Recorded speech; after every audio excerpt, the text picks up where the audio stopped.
Hi children, നമ്മൾ first chapter real നമ്പേഴ്സിൻ്റെ കുറച്ച് additional questions ചെയ്യാൻ പോവാണ്. ഇവിടെ ആദ്യത്തെ question, if 6n is A number such that n is A natural number, n എന്ന് പറയുന്ന ഒരു നാച്ചുറൽ നമ്പറാണ്. Check whether there is any value of n element of natural numbers for which 6n is divisible by 7. ഇപ്പോൾ നമ്മളോട് ചോദിച്ചിരിക്കുന്നത് എന്നിൻ്റെ ഏതെങ്കിലും ഒരു വാല്യൂവിന് 6n, അതായത് 6ൻ്റെ ഏതെങ്കിലും ഒരു പവറിൻ്റെ വാല്യൂ നമ്മൾ കണ്ടുപിടിച്ചാൽ അത് 7 കൊണ്ട് ഡിവൈഡ് ചെയ്യാൻ പറ്റുമോ?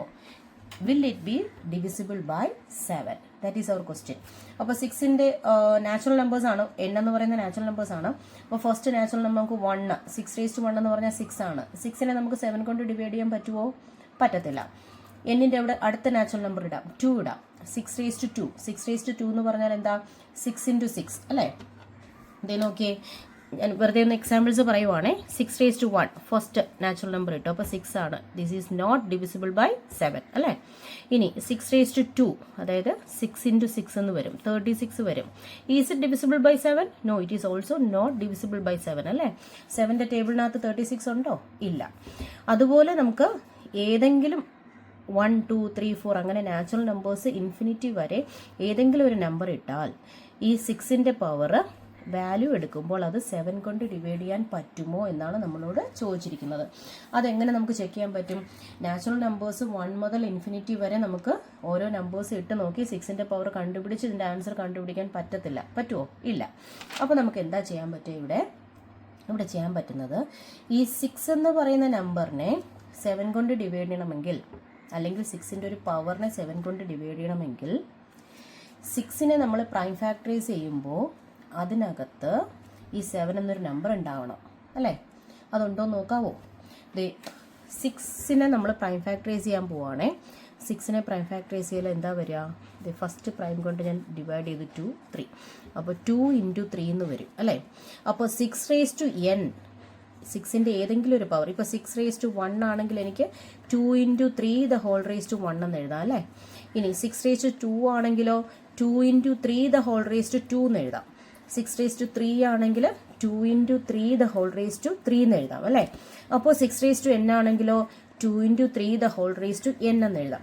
ഈ പ്രൈം ഫാക്ടറൈസേഷനകത്ത് എവിടെയെങ്കിലും 7 ഉണ്ടോ? 7 എന്ന് പറയുന്ന ഒരു പ്രൈം നമ്പർ ആണ് അല്ലേ?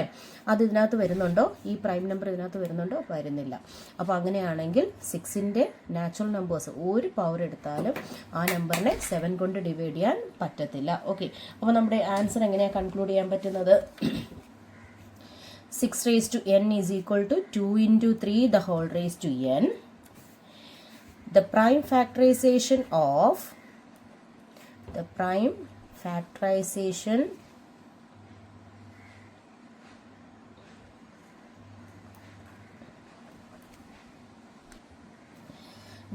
factorization of 6n does not contain the prime number 7. So 6n is not divisible by 7. Question number 2. Given that LCM of 26 and 91 equal to 182. LCM of 26 and 91 equal to 182. Find their HCF. അപ്പോൾ ഇവിടെ നോക്കിക്കേ, നമുക്ക് 2 numbers തന്നിട്ടുണ്ട്, അതിൻ്റെ LCM തന്നിട്ടുണ്ട് അല്ലേ? നമ്മളോട് HCF കാണാനാണ് പറഞ്ഞിരിക്കുന്നത്. നോക്കിക്കേ, ഈ 2 നമ്പേഴ്സും എടുത്ത് പ്രൈം ഫാക്ടറൈസേഷൻ ചെയ്ത് നമ്മൾ HCF കണ്ടുപിടിക്കേണ്ട ആവശ്യമുണ്ടോ? അവിടെ ഇല്ല. കാരണം നമുക്കൊരു റിലേഷൻഷിപ്പ് അറിയാം. എന്താണ്? the product of two given numbers. The product of two given numbers. ഇവിടെ തന്നിരിക്കുന്ന നമ്പേഴ്സ് ഏതൊക്കെയാ? 26ഉം 91ഉം. ഈ നമ്പേഴ്സിന്റെ പ്രോഡക്റ്റ് എടുത്താൽ ഈ 2 നമ്പറിന്റെയും HCFന്റെയും LCMന്റെയും പ്രോഡക്റ്റ് എടുക്കുന്നതിന് അത് ഈക്വൽ ആയിരിക്കും. Okay, so product of two numbers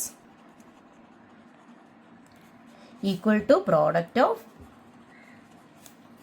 their LCM and HCF. Okay, so അങ്ങനെയാണെന്നുണ്ടെങ്കിൽ the 26 × 91 is equal to 182 × HCF അല്ലേ? അപ്പോൾ HCF കാണാനായിട്ട് നമുക്ക് എന്താ ചെയ്യുക? HCF കാണാനായിട്ട് HCF equal to 26 × 91 divided by 182 അല്ലേ?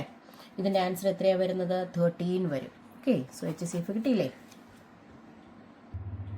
അടുത്ത question, the decimal expansion of the rational number 43/22 raised to 4 into 5 raised to 3 will terminate after how many places of decimal?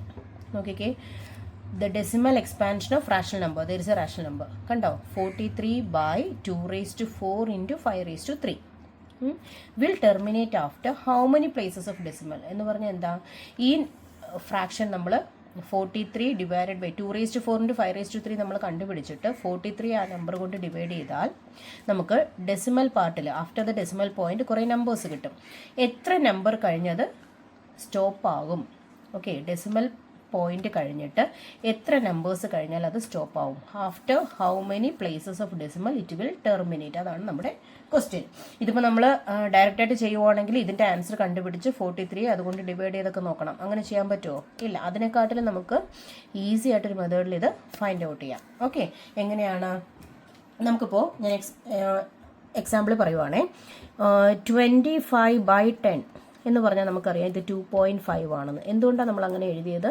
ഇത് നോക്കിക്കേ, ഡിനോമിനേറ്ററിൽ 1ഉം 0യും ഉള്ള നമ്പർ, അതായത് 10 ആണ്. ഓക്കെ, 10ൽ എത്ര സീറോസ് ഉണ്ട്? ഒരു 0 ഉണ്ട്. അപ്പോൾ ന്യൂമറേറ്ററിനെ എഴുതിയിട്ട് അവിടെ റൈറ്റ് സൈഡിൽ നിന്ന് ഒരു നമ്പർ മാറ്റി നമ്മളൊരു ഡെസിമൽ പോയിന്റ് ഇട്ട് കൊടുത്താൽ മതി, ഇതിൻ്റെ ആൻസറായി. ഓക്കെ, അപ്പോൾ ഞാൻ ഇനി 426 ഡിവൈഡഡ് ബൈ 100 എന്ന് എഴുതി. ഇതെങ്ങനെ ഡിവൈഡ് ചെയ്യാൻ പറ്റും? ഇവിടെയും 10ന്റെ മൾട്ടിപ്പിൾസ് ആണേ, ഡിനോമിനേറ്റർ എല്ലാം 10ന്റെ മൾട്ടിപ്പിൾസ് ആയിരിക്കണം. ഓക്കെ, അപ്പോൾ ഇവിടെ എത്ര 0 ഉണ്ട്? 2 0 ഉണ്ട്. അപ്പം ഞാൻ ന്യൂമറേറ്റർ എടുത്ത് എഴുതുവാണ്. എന്നിട്ട് റൈറ്റ് സൈഡിൽ നിന്ന്, this is the right side അല്ലേ, ഇവിടുന്ന് 1 2 2 നമ്പേഴ്സ് മാറ്റി ഡെസിമൽ പോയിന്റ് ഇട്ട് കൊടുത്താൽ ഇതിൻ്റെ ആൻസർ ആകും. ഓക്കെ, ഇനി 542 ഡിവൈഡഡ് ബൈ 1000. നോക്കിക്കേ, ഇത് ഡിനോമിനേറ്റേഴ്സ് എല്ലാം 10ന്റെ മൾട്ടിപ്പിൾസ് ആയിരിക്കണം. ഇത് 10 ആണ്, ഇത് 10 raised to 2 ആണ്, ഇത് 10 raised to 3 ആണ്. ഓക്കെ, കണ്ടോ, 10ന്റെ മൾട്ടിപ്പിൾസ് ആയിരിക്കണം, അതായത് 1ഉം 0സും മാത്രം വരുന്ന നമ്പേഴ്സ്. അപ്പോൾ ഇവിടെ ഞാൻ എങ്ങനെ ഡിവൈഡ് ചെയ്യുക? 542 എടുത്ത് എഴുതിയിട്ട് ഇവിടെ എത്ര 0 ഉണ്ടെന്ന് നോക്കിയേ, 3 zeros ഉണ്ട് അല്ലേ. അപ്പോൾ റൈറ്റ് സൈഡിൽ നിന്ന് ഇവിടുന്ന് ഞാൻ ഇങ്ങോട്ട് 3 നമ്പർ കൗണ്ട് ചെയ്യണം. 1 2 3 3 ആയി അല്ലേ. അപ്പോൾ ഇവിടെയാണ് എൻ്റെ ഡെസിമൽ പോയിന്റ് വരുന്നത്. അപ്പോൾ ഇവിടെ വേണമെങ്കിൽ ഞാനൊരു 0 ഇട്ട് കൊടുക്കാം, വെറുതെ ഒരു നമ്പർ ഇല്ലാത്തത് കൊണ്ട്. Okay, so 0.542. അപ്പോൾ ഇവിടെ ഡെസിമൽ പ്ലേസിൽ എത്ര നമ്പർ ഉണ്ട്? 1 2 3. ഡെസിമൽ പ്ലേസ് എന്ന് പറഞ്ഞാൽ എന്താ? ഈ ഡെസിമൽ കഴിഞ്ഞ് വരുന്ന പ്ലേസ്. കണ്ടോ, ഇവിടെ 3 നമ്പേഴ്സ് ഉണ്ട്. ഇവിടെ ഡെസിമൽ പ്ലേസിൽ എത്ര നമ്പേഴ്സ് ഉണ്ട്? 2 നമ്പേഴ്സ് ഉണ്ട്. ഇവിടെ ഡെസിമൽ പ്ലേസിൽ എത്ര നമ്പർ ഉണ്ട്? 1 നമ്പർ ഉണ്ട്. കണ്ടോ, അപ്പോൾ ഇവിടെ ഒരു 0 വന്നപ്പോൾ ഇവിടെ ഡെസിമൽ പ്ലേസിൽ 1 നമ്പർ, ഇവിടെ 2 0 വന്നപ്പോൾ ഡെസിമൽ പ്ലേസിൽ 2 നമ്പർ, 3 0 വന്നപ്പോൾ ഡെസിമൽ പ്ലേസിൽ 3 നമ്പർ. അങ്ങനെയാണെങ്കിൽ ഈ നമ്പറിനെ ഞാൻ 10ന്റെ മൾട്ടിപ്പിൾസ് ആക്കിയാൽ പോരെ, എന്നിട്ട് അതിൽ എത്ര 0 ഉണ്ടെന്ന് നോക്കിയാൽ പോരെ. ഓക്കെ, അപ്പോൾ അത്രയും നമ്പർ ഇവിടെ ഞാൻ ഈ ന്യൂമറേറ്ററിലെ നമ്പറിനെ ഇതുകൊണ്ട് ഡിവൈഡ് ചെയ്യുമ്പോൾ ഡെസിമൽ പ്ലേസിൽ അത്രയും നമ്പർ ഉണ്ടാവും. മനസ്സിലായോ? അതായത് ഈ ഡിനോമിനേറ്ററിനെ ഞാൻ 10ന്റെ മൾട്ടിപ്പിൾ ആക്കിയാൽ പോരെ. ഇതുപോലെ 10 100 1000 10,000 1 lakh 10 lakh ഇങ്ങനെ പോകത്തില്ലേ? അങ്ങനെ വരുന്ന 10ന്റെ മൾട്ടിപ്പിൾ ആക്കി മാറ്റിയാൽ പോരെ ഇതിനെ. ഓക്കെ, ചെയ്ത് നോക്കാം. 43 divided by 2 raised to 4 into 5 raised to 3. Okay, ഇവിടെ നോക്കിക്കേ, 10ന്റെ മൾട്ടിപ്പിൾസ് ആക്കാൻ ഇപ്പോൾ 10 എന്നൊരു നമ്പർ, 10നെ പ്രൈം ഫാക്ടറൈസ് ചെയ്ത് എന്താ? 2 into 5 അല്ലേ, ആണല്ലോ. അപ്പോൾ 100 ആണെങ്കിലോ, 100 ആണെങ്കിൽ 10 into 10 ആണ് അല്ലേ. അപ്പോൾ എനിക്ക് 2 into 5, ഈ 10ന് വേണ്ടി ഒരു 2 into 5, ഇനി ഈ 10ന് വേണ്ടിയും ഒരു 2 into 5 വേണം അല്ലേ. അതായത് 2 into 5 the whole raised to 2 വേണം ആണല്ലോ. 2 into 5 the whole raised to 2 എന്ന് പറഞ്ഞാൽ എന്താണ്? 2 raised to 2 into 5 raised to 2 അല്ലേ. Okay, sorry. അപ്പോൾ ഇനി ഞാൻ 1000 എഴുതുവാണേ. 1000 എന്ന് എഴുതുവാണ്. 1000 എന്ന് പറഞ്ഞാൽ 10 into 10 ആണ്. അതായത് 2 into 5 the whole raised to 3 വേണം അല്ലേ. ഇത് 10 raised to 3 ആണ് അല്ലേ. 10 raised to 3 ആണ്. അതായത് 2 into 5 the whole raised to 3. അതായത് 2 raised to 3 into 5 raised to 3 വേണം ആണല്ലോ. അതായത് 2 3 ഉണ്ടെങ്കിൽ 5 3 വേണം ആണല്ലോ. 2 2 ഉണ്ടെങ്കിൽ 5 2 വേണം. എങ്കിലേ അത് പെയർ ആവുമ്പോൾ ഓരോന്നും 10 ആയിട്ട് മാറത്തുള്ളൂ ആണല്ലോ. ഇവിടെ നോക്കിക്കേ, ഒരു 2 ഉണ്ടെങ്കിൽ ഒരു 5 കൂടെ വേണം, എങ്കിലേ നമുക്കൊരു 10 കിട്ടുള്ളൂ. വീണ്ടും ഒരു 2 ഉണ്ടെങ്കിൽ ഒരു 5 കൂടെ വേണം, എങ്കിലേ 10 കിട്ടുള്ളൂ. കണ്ടോ, ഇവിടെയും എത്ര 2 ഉണ്ടോ അത്രയും നമ്പർ 5ഉം വേണം, എങ്കിലേ അത് ഓരോന്നും 10 ആയിട്ട് മാറത്തുള്ളൂ അല്ലേ. അങ്ങനെയാണെങ്കിൽ ഇവിടെ എത്ര 2 ഉണ്ട്? ഇവിടെ 4 2 ഉണ്ട്, പക്ഷേ 3 5 ഉള്ളൂ. കണ്ടോ, 4 2 ഉണ്ട്, 3 5 ഉള്ളൂ. അപ്പോൾ നമുക്ക് എത്ര 5ഉം കൂടെ വേണം? അവിടെ നമുക്ക് 4 5ഉം കൂടെ വേണം അല്ലേ. അപ്പോൾ ഇതൊരു ഫ്രാക്ഷനാണേ. ഇവിടെ ഞാൻ വെറുതെ ഒരു 5 എടുത്ത് മൾട്ടിപ്ലൈ ചെയ്താൽ 2⁴ ഇൻറ്റു 5�3 ഇൻറ്റു ഒരു 5 കൂടെ മൾട്ടിപ്ലൈ ചെയ്ത് കഴിഞ്ഞാൽ 5⁴ ആയില്ലേ. ഞാൻ ഡിനോമിനേറ്ററിൽ മാത്രം ഒരു ചേഞ്ച് വരുത്തിയാൽ എൻ്റെ ക്വസ്റ്റ്യൻ മാറിപ്പോകും. ക്വസ്റ്റ്യൻ മാറ്റാൻ എനിക്ക് അവകാശമില്ല. അപ്പോൾ ഞാൻ ഡിനോമിനേറ്ററിൽ എന്താണോ ചേഞ്ച് വരുത്തുന്നത് അത് ന്യൂമറേറ്ററിലും ചെയ്യണം അല്ലേ. അപ്പോൾ എൻ്റെ ആൻസറിൽ ചേഞ്ച് വരത്തില്ല അല്ലേ. അപ്പോൾ ഇപ്പോൾ എന്തായിട്ട് മാറി? 43 ഇൻറ്റു 5⁻1 എന്ന് പറഞ്ഞാൽ 5 ആണ്. അപ്പോൾ 215 എന്ന് വരും. ഓക്കെ, ഡിവൈഡഡ് ബൈ 2⁴ ഇൻറ്റു 5⁴ ആയി അല്ലേ. 2⁴ ഇൻറ്റു 5⁴ എന്ന് പറഞ്ഞാൽ എന്താണ്? 215 ബൈ ഇതെന്ന് പറയുന്നത് 2 ഇൻറ്റു 5. 2 ഇൻറ്റു 5 ദ ഹോൾ റേസ്റ്റ് 4 ആണ് അല്ലേ. 2 ഇൻറ്റു 5 ദ ഹോൾ റേസ്റ്റ് 4 എന്ന് പറഞ്ഞാൽ എന്താ? 215 ഡിവൈഡഡ് ബൈ 10⁻4 അല്ലേ. അതായത് 215 ഡിവൈഡഡ് ബൈ എത്ര സീറോസ് ഉണ്ട്? 4 സീറോസ് ഉണ്ട് അല്ലേ. അപ്പോൾ ഈ നമ്പറിനെ ഞാൻ ഡെസിമൽ ആക്കിയാൽ 215 എനിക്ക് എങ്ങനെ ആക്കാൻ പറ്റും? 1 2 3 4 സീറോസ് ഉണ്ട്. അപ്പോൾ റൈറ്റ് സൈഡിൽ നിന്ന് ഞാൻ 4 നമ്പേഴ്സ് മാറ്റി ഡെസിമൽ പോയിന്റ് ഇടണം. 1 2 3 4th നമ്പർ ഇല്ല, ഞാൻ 0 കൊടുത്തു, 0. അപ്പോൾ ഡെസിമൽ പ്ലേസിൽ എനിക്ക് എത്ര നമ്പർ ഉണ്ട്? 4 നമ്പേഴ്സ് ഉണ്ട് അല്ലേ. 4 നമ്പേഴ്സ് എനിക്ക് ഡെസിമൽ പ്ലേസിൽ വരുന്നുണ്ട്. 1 2 3 4 ആണല്ലോ. So what is my answer? എനിക്ക് എങ്ങനെ കൺക്ലൂഡ് ചെയ്യാൻ പറ്റുക? 43 divided by 2⁴ into 5�3 will terminate after 4 places of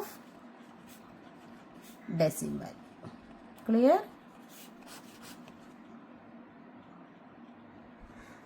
ഇവിടെ കുറച്ച് എക്സ്ട്രാ ക്വസ്റ്റ്യൻസ് ആണ്. If HCF of 144 and 180 is expressed in the form 13m - 16, find the value of m. അടുത്തൊരു question. State whether 1.23 bar, 3 bar ഇട്ടിരിക്കുന്നതിൻ്റെ meaning എന്താ? ഈ 3 repeat ചെയ്ത് പോവാണ് അല്ലേ. Plus 3/4 is a rational number or not. അപ്പോൾ ഇങ്ങനെയൊക്കെ നമുക്ക് ഒത്തിരി ക്വസ്റ്റ്യൻസ് ഈ ചാപ്റ്ററിൽ നിന്ന് ചോദിക്കാൻ പറ്റും. നിങ്ങൾക്ക് ഓൺലൈൻ ക്ലാസ് വേണമെന്നുണ്ടെങ്കിൽ ഡിസ്ക്രിപ്ഷൻ ബോക്സിൽ ഫോൺ നമ്പർ കൊടുത്തിട്ടുണ്ട്, അതിൽ വാട്സപ്പിലേക്ക് മെസ്സേജ് ചെയ്യാം.